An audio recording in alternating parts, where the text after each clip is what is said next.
آپ دیکھ رہے ہیں وطن سماچار اور میں ہوں محمد احمد۔ اس وقت ہم درگاہ اجمیر شریف کے اندر موجود ہیں۔ یہاں پر پچھلی 21 تاریخ سے صوفی رنگ کے نام سے ایک انٹرنیشنل فیسٹیول چل رہا ہے، جس میں مانا یہ جا رہا ہے کہ آزاد ہندوستان کا یہ سب سے بڑا اور سب سے کامیاب فیسٹیول اس معنی میں کر کے ہے کہ لگ بھگ یہ روحانی اعتبار سے بھی جہاں اتنا عظیم ہے، وہیں جسمانی اعتبار سے بھی لگ بھگ 1 لاکھ سے زائد لوگ اب تک اس میں حصہ لے چکے ہیں۔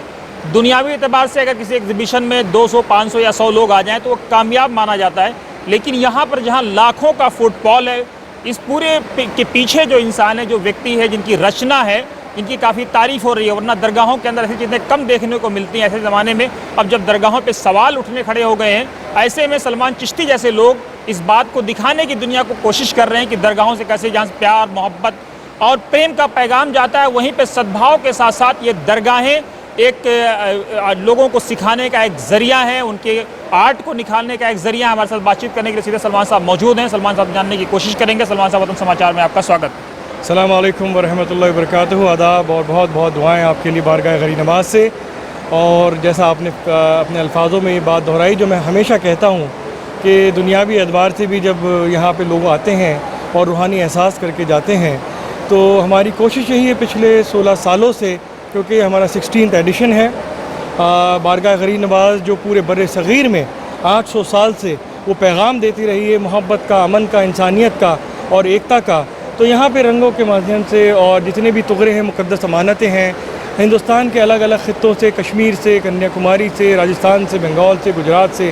ہر اسٹیٹ سے، اور اس کے ساتھ ساتھ انٹرنیشنلی کافی خطاط، کیلیگرافرز جو مشہور اور معروف ہیں، جنہوں نے اپنے قلم کو ہی اپنا ذکر بنا کے اس رب کی قربت حاصل کرنے کی کوشش کر رہے ہیں، تو ان کو یہاں پہ دعوت نامہ دیا جاتا ہے، جس سے یہاں پہ عام زائرین، عام و خاص لوگ اور ایسے لوگ جو ہندوستان کے اندرونی حصوں سے بھی آتے ہیں، اور ہو سکتا ہے کہ جنہوں نے اپنی زندگی میں کبھی کوئی ایسا ایگزیبیشن یا کوئی گیلری نہیں گئے ہوں، لیکن یہاں پہ ہماری کوشش رہتی ہے کہ یہ پیغام جو ہے وہ اپنے دلوں میں لے کے جائیں، کیونکہ آج جو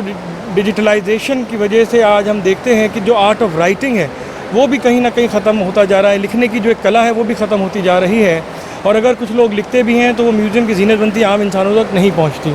تو بارگاہ غری نواز سے یہ پیغام دیتے ہیں، اور خانقاہوں سے ہمیشہ سے معاشرے میں تبدیلیاں ہوتی رہی ہیں، بہتری ہوتی رہی ہے، اور غری نواز کے آستانہ تو ایسا معتبر آستانہ ہے کہ پورے بر صغیر کے اندر، پوری دنیا میں ہر وقت، ہر لمحہ وہ پیغام جاتا ہے کس طرح انسان کا دل بدلے، ذہن بدلے، اپنے معاشرے کو بدلیں اور ایک اچھائی کی طرف آئیں۔ جو بھی اللہ کی طرف سے آپ کو فن ملا ہے، کردار ملا ہے، جو بھی نعمتیں ملی ہیں، اگر ہم اس کو اپنا ذکر بنا لیں،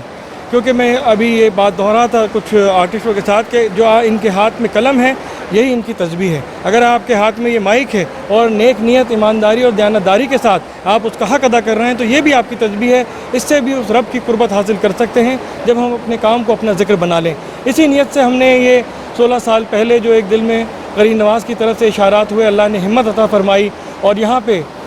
یہ ہم نے خدا میں خواجہ غری نواز کی جانب سے اور تمام جو زائرین یہاں پہ آتے ہیں ان کو ایک فیض یافتہ کرنے کے لیے قرآن شریف میں جو آیتیں ہیں ان کو الگ الگ طریقے سے جو خطاط لکھتے ہیں، اور ایک فن جو ہے جس سے روحانی احساس ہو، اس کو منظر عام پہ لانے کی ایک کوشش تھی، اور اللہ نے بڑا اس میں ہمیں ہمت دی۔ غری نواز کا فیض ہوا کہ جیسا آپ نے کہا کہ آزاد ہندوستان کے واقعی اگر دیکھا جائے تو فٹ فال کے حساب سے یا روحانیت کے اعتبار یہ اس مقام پہ یہ ایگزیبیشن، یہ نمائش ہو رہی ہے کہ اس کا میں بیانوں کے اندر اپنے الفاظوں میں اس کا بیان نہیں کر سکتا، لیکن یہاں محسوس کرتے ہیں جب لوگوں کی آنکھوں سے اشک نظر آتے ہیں، اپنے عشق کا اظہار کرتے ہیں اور اشک نظر آتے ہیں، لوگ اپنی جو فیلنگز ہیں، اپنی کیفیت کو بتاتے ہیں کہ ایسے مقدس تغرے جن کے بارے میں انہوں نے کبھی سنا نہیں تھا، اگر سنا تھا تو دیکھا نہیں تھا، لیکن اس کو محسوس کر کے اپنے ساتھ لے کے جاتے ہیں۔ اور کامیابی کی ایک اور نشانی یہ ہے کہ بہت سے نوجوان جو 10 سال پہلے صرف دیکھتے تھے، آج ہم فخر سے کہہ سکتے ہیں کہ ہمارے خدام خواجہ غری نواز سید و سادات کی کمیونٹی کے اندر سے بھی وہ بچے یہاں پہ اپنا کام لے کے آ رہے ہیں، قرآن شریف کی آیتوں کے تغرے بنا رہے ہیں۔ یہ ہمارے لیے کامیابی کا باعث ہے۔ سلمان صاحب، ایک بڑا سوال یہ ہے کہ درگاہوں یا خانقاہوں کا جو کنسپٹ تھا وہ تقریباً بدلتا جا رہا تھا۔ لیکن کہیں نہ کہیں آپ نے اس پرانی روایت کو بلڈ کرنے کی کوشش کی ہے، دوبارہ سے بنانے کی کوشش کی ہے. یہ کتنا بڑا چیلنج ہے جب تک خانقاہوں پہ سوال اٹھنے لگا تھا ایسے سمے میں آپ جیسے نوجوان کا آگے آنا اور اتنے عظیم کام کو انجام دینا؟ دیکھیں یہ تو سب بزرگان دین کی دعائیں ہیں، اور جن بزرگان دین کو جو خدمات لینی ہوتی ہے تو اللہ تعالیٰ وہ اسباب پیدا کرتا ہے. تو خانقاہوں کا تو نظام ہمیشہ سے جو اخلاق کا بالا اور بلند رہا ہے، ہو سکتا ہے کچھ وقتیہ طور کے اوپر اس میں کوئی تبدیلی ہو، لیکن اس کی اصل اور حقیقت یہی ہے کہ اس کی بنیاد میں خدمت خلق کا جذبہ ہے، اس کی بنیاد میں لوگوں کے دلوں کے خیالوں کا بھی خیال رکھنے کا جذبہ ہے. اب جتنے بھی ذمہ داران ہیں اس روحانیت کے ساتھ اور اس خدمت کی نیت کے ساتھ جو وابستہ ہیں اس کو انجام دیتے ہیں. تو اگر کہیں کچھ کمیاں نظر آتی ہیں تو لوگوں کے نظریات کی بات ہے، ان کمیوں کو بھی دور کیا جا سکتا ہے نیک نیت اور خدمت کے ساتھ. اس لیے ہم یہی کہتے ہیں کہ خانقاہوں پہ، کیونکہ وہ انسانیت کا مرکز ہے، ہر مذہب قوم و ملت کے لوگ وہاں پہ آ کے ملتے ہیں، اپنے دلوں کا حال سناتے ہیں. جس طرح بارگاہ غریب نواز میں کہا جاتا ہے کہ بنا کسی تفریقے کے، نہ کسی بھید بھاؤ کے، یہاں ہر مذہب و ملت کے لوگ آتے ہیں اور یہاں خیالوں کو بھی خیال رکھا جاتا ہے. جو کہ غریب نواز نے یہی فرمایا کہ اگر اس رب کی قربت حاصل کرنی ہے تو انسان اپنے کردار میں قدرت کی 3 صفات کو اتار لے: سورج جیسی شفقت، سن لائک گریس، دریا جیسی سخاوت، ریور لائک جنروسٹی، اور زمین جیسی خاطر تواضع، ارتھ لائک ہاسپٹیلٹی. یہ 3 کردار اگر ہم یہ 3 صفات قدرت کی اپنے کردار میں اتار لیں، جو بھی خانقاہوں کے اندر ذمہ داران ہیں غریب نواز کی تعلیمات کے نظریے سے، تو میرے خیال سے جو کمیاں نظر آتی ہیں اس کو ہم بہتر طریقے سے اوپر اٹھ کے عوام کی خدمت کے اندر ایک ایسا پیغام دے سکتے ہیں کہ ہندوستان سے پوری دنیا میں کس طریقے سے جو روحانیت کے مرکز ہیں وہاں پہ لوگوں کے ذہن بدلتے ہیں، زندگیاں بدلتی ہیں، دعاؤں کی قبولیت ہوتی ہے اور دلوں کا سکون ملتا ہے. عمر صاحب، یہاں کچھ بچیوں سے ہم نے بات کی جو BCom M.Com کر رہی ہیں. ماڈرن لڑکیوں سے ایکسپیکٹ نہیں کیا جا سکتا ہے کہ وہ اس طرح کی کیلیگرافی آرٹ اور خاص طور سے دین، ایمان، اسلام یا احسان کی بات کریں گی، لیکن یہ بڑی تبدیلی ہم دیکھ رہے ہیں کہ اس طرح کی بچیاں اس طرح کی بات کر رہی ہیں. نہیں، الحمدللہ اس لیے بڑی خوشی کی بات ہے کہ جتنے بھی یہاں پہ نوجوان بچیاں یہاں پہ آئے ہیں وہ اپنی دنیاوی تعلیم بھی حاصل کر رہے ہیں، گریجویٹس ہیں، پوسٹ گریجویشن ہیں، پروفیشنل ہیں، گورنمنٹ امپلائیز یہاں پہ آئے ہوئے ہیں جو اپنے آفس سے چھٹیاں لے کے، لیکن ان میں ایک شوق اور جستجو ہے. ہماری کوشش یہی رہتی ہے کہ ایسے انون آرٹسٹ جن کے اندر وہ قوت ہے، وہ ایک خاص طور کی ان کے اندر عطا ہے، ان کے پڑوسیوں کو تک نہیں پتہ کہ وہ وہاں پہ اس طرح خطاطی کرتے ہیں یا قرآن کی کیلیگرافی کر رہے ہیں. لیکن جب یہاں ہزاروں لوگ ان کا کام دیکھتے ہیں تو ان کو جو ہمت ملتی ہے کہ وہ اس کام کو اور نیکسٹ لیول پہ لے کے جائیں، تو میرے خیال سے یہ قبولیت کی ایک نشانی ہے. جس نیت سے ہم نے اس کو شروع کرا تھا کہ جو آرٹ آف رائٹنگ ختم ہوتی جا رہی ہے، ڈیجیٹل دنیا کی طرف لوگ جاتے جا رہے ہیں اور جو لکھنے کا آرٹ ہے وہ ختم ہو رہا ہے، تو اس میں نئے نوجوانوں کا جوش اور جذبہ، یہ ہم اپنے آپ کو بڑا خوش نصیب مانتے ہیں کہ اللہ نے اس کام کے لیے چنا. بارگاہ غریب نواز میں خدا میں خواجہ غریب نواز کی جماعت سے ہمیں چنا اور یہاں پہ یہ خدمت دینے کا ہمیں شرف ملا کہ یہاں پہ ہمیں خود کبھی کبھی حیران ہوتا ہوں کہ کس طریقے سے نوجوان بچے جو دیکھنے آتے تھے آج خود اپنے ایک پروفیشنل قسم کے اعلیٰ درجے کے آرٹ کو یہاں پہ لگا رہے ہیں. تو واقعی یہ بڑی تبدیلی ہے. اور جیسا کہ آپ نے کہا کہ لوگوں کو نظر آتا ہے کہ ہاں بھائی انہوں نے ماسٹرز کر رکھی ہے، گریجویشن کر رکھی ہے، لیکن اب جیسے یہ کشمیر سے جو آرٹسٹ یہاں پہ آئی ہیں یہ ہے انجینئر بائی پروفیشن، لیکن ان کا گھر پورا یہ زیادہ نمائش نہیں کرتی ہیں، لیکن جب یہاں پہ دعوت نامہ گیا ان کے لیے تو غریب نواز میں کام رکھنے کے لیے اپنا کام لے کے آئے. ایسے بہت سارے لوگ ہیں. ابھی میں کل کسی ایک یہاں پہ خطاط تھے، ان کے محلے پڑوس میں کوئی ایک شخص رہتا ہے، پوری زندگی ہو گئی ان کے گھر میں جا کے ان کا کام نہیں دیکھا، یہاں آ کے دیکھا اس نے کام اور یہاں پہ تعریف کری. تو اس طریقے سے جب یہ ہمیں سننے کو ملتا ہے، دیکھنے کو ملتا ہے کہ نوجوانوں میں ایک جوش اور جذبہ آ رہا ہے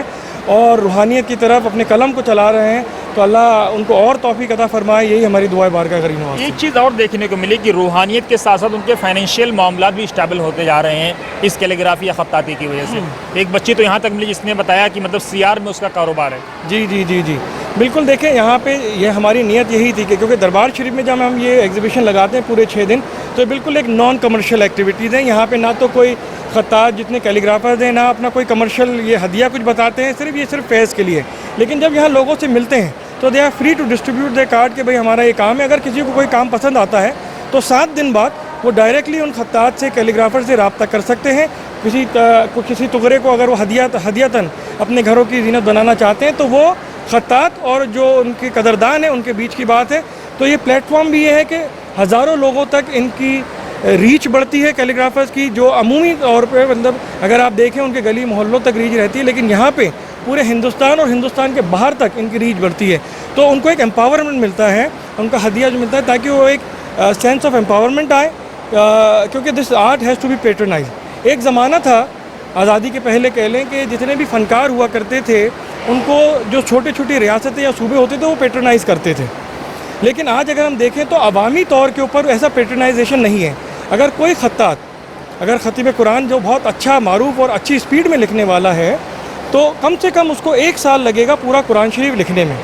اور آج کے زمانے میں یہ پریکٹیکل بھی نہیں ہے کہ بھئی کتنے لوگ ہاتھ سے لکھے ہوئے قرآن شریف کا ہدیہ لے کے اپنے گھر میں لیں. ہم بھی ہدیہ دے کے جو ڈیجیٹل پرنٹ ہے وہ لے کے آ جاتے ہیں.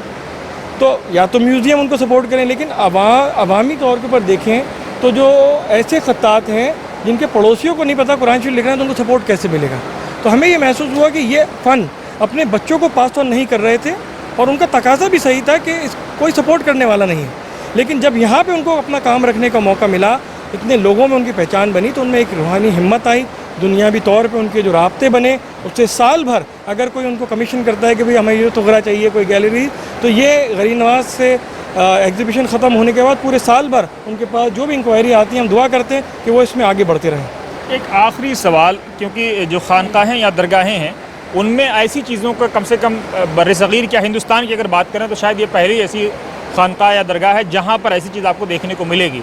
تو یہ فیصلہ لینا آپ کے لیے کتنا مشکل تھا یا کتنا ٹف تھا کہ اس طرح کی چیز بھی ایک نئی شروع کی جا سکتی ہے؟ دیکھیں, جب ہم نے 2008 میں پہلا انٹرنیشنل صوفی رنگ فیسٹیول کرا, تو درگاہ شریف کی تاریخ میں 800 سال کی تاریخ میں پہلی بار ایسی کوئی نمائش کی ہم نے یہاں پہ فکر, ایک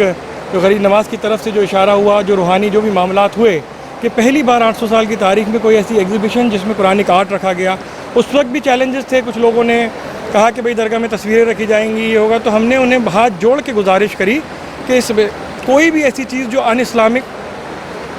غیر شرعی یا درگاہ کے ادب و آداب کے خلاف کوئی ایسی چیز نہیں ہو. کیونکہ میں اس کے پہلے ٹریول کر چکا تھا ترکی وغیرہ, وہاں میں نے اسلامک میوزیم دیکھے تھے,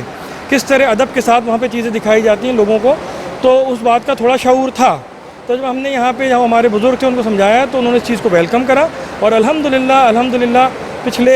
16 سالوں میں کبھی پیچھے مڑ کے دیکھنا نہیں پڑا ہمیں. اور اب آپ کو خوشی کی بات یہ بتاتے ہیں کہ اس کو دیکھتے ہوئے کافی خانقاہوں کے اندر یہ بیداری ہوئی ہے, اور کافی لوگوں نے ان خطاطوں کو بلا کے وہاں پہ یہ ایگزیبیشن کرے ہیں. ابھی حال ہی میں ماہم درگاہ شریف میں وہاں کے جو ٹرسٹی ہیں سہیل بھائی, انہوں نے بھی ایک خطاطی کی ایگزیبیشن لگائی ہے. تو یہ چیزیں بڑھ رہی ہیں. ہم دعا کرتے ہیں ہر خانقاہ میں جو کریٹو اسپریچول انڈرسٹینڈنگ ہے, کہ روحانیت کی جو کریٹیوٹی ہے اس کے ساتھ آگے بڑھا جائے.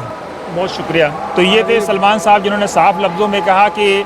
جوانوں موڑ سکتے ہو تو موڑو رخ ہواؤں کا, اگر ہمت نہیں تم میں تو پھر تم نوجوان کی ہو. تو یقیناً بڑے فیصلے بڑے دل سے لینے ہوتے ہیں. آپ ضرور آئیں اب اگلے سال کے لیے, تب تک آپ ان ویڈیو سے فیض اٹھائیں کہ کس طرح سے سلمان چشتی صاحب نے یہ بڑا فیصلہ لیا, بڑے دل سے لیا, اپنے بزرگوں کو آمادہ کیا اور پوری دنیا کو ایک طرح سے پلیٹ فارم پہ لا کے جمع کرنے کی کوشش کی. آپ دیکھتے رہیے وطن سماچار.